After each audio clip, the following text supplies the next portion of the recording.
Yo, welcome to Trippy Commentaries. Thanks for joining me in Fallout 4.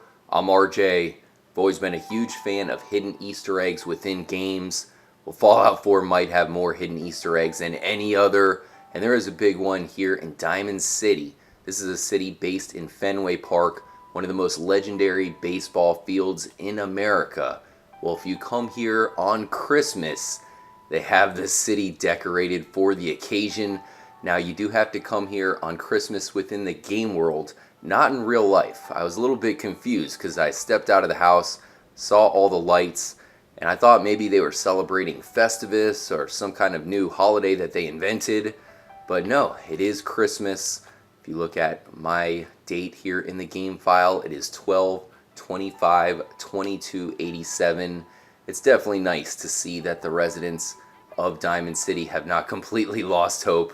Let's go ahead and take a walk. We'll see how they're doing. I also want to talk to you guys about a new mode that Bethesda has added into the game, survival mode. I am extremely excited about this. It changes a lot of the rules to Fallout 4. Now, if you guys want to switch it to survival mode, you just press pause, go into your settings menu.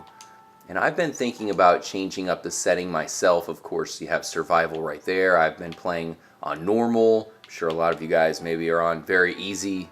Just kidding. And of course, you switch it all the way to survival. That's going to give you a huge challenge, man. First of all, manual and quick saving are disabled.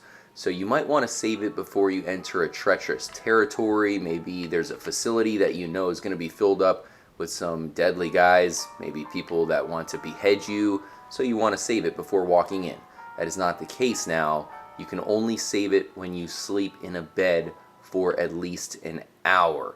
That's going to change up a lot. I know I walked through some corridors and all of a sudden turn around a corner and I would blow up out of nowhere. How are you supposed to know that's coming?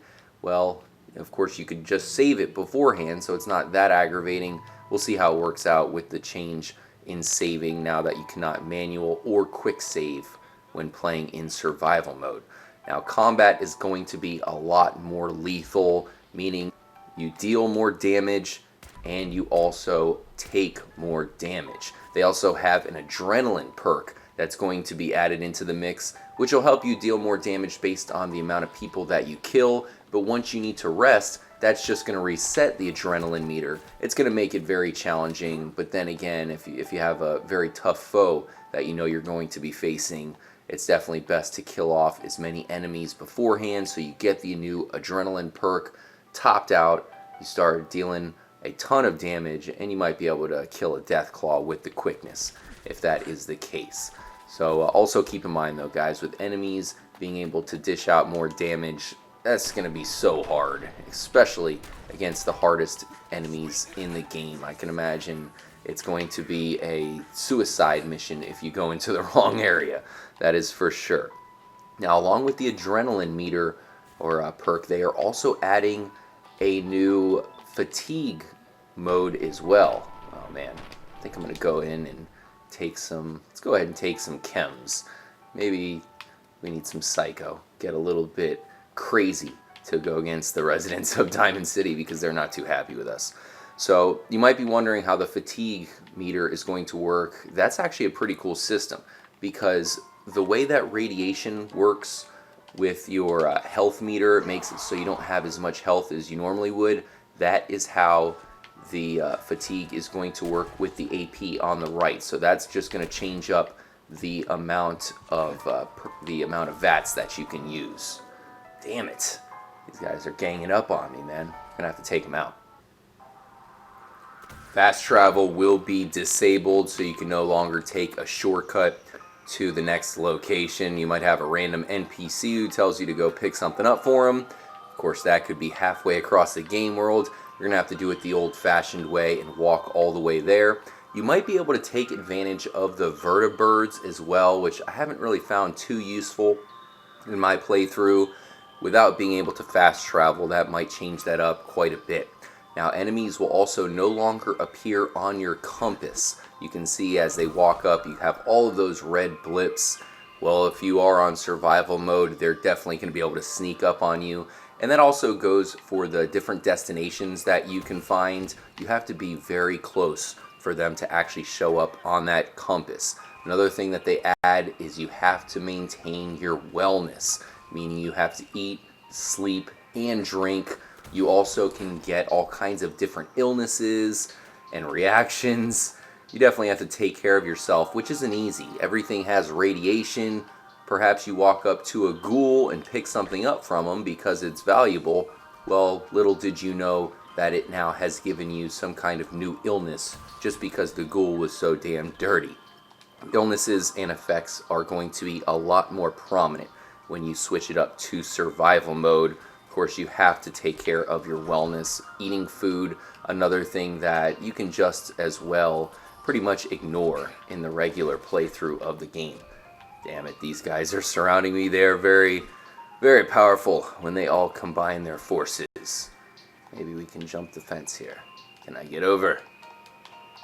Invisible wall? Haha. A bunch of changes to the carry weight is going to possibly be an annoyance. I know with all of the ammo having different weight, you also are going to have the weight change based on your fatigue, which we talked about, and then that can cause damage. So before, where you're just walking extremely slowly, now all of a sudden your back hurts because you're carrying so much, and it's gonna cause damage, not just make you slow.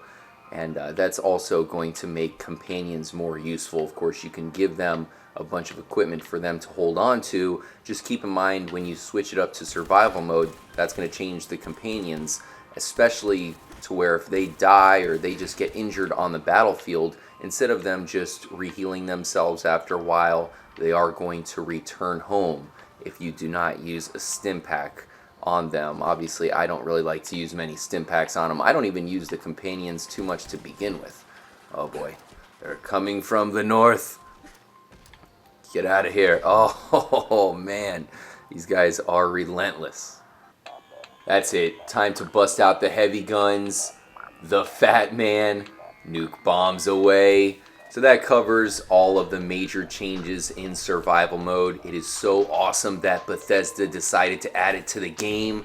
I'm pretty excited to try it out. Whoa, is that girl floating away? What the hell? Very creepy. I'll even do some live streams here at the channel, so make sure to stay tuned. I also hope you guys enjoyed the Christmas Easter egg here in Diamond City. Great to see all of the Christmas lights up here in one of the biggest cities in the Commonwealth. I'll show you guys all of the major Easter eggs in Fallout 4 here at Trippy Commentaries, so stay tuned. I'll catch you guys very soon for another episode. Until then, as always, stay trippy, my friends.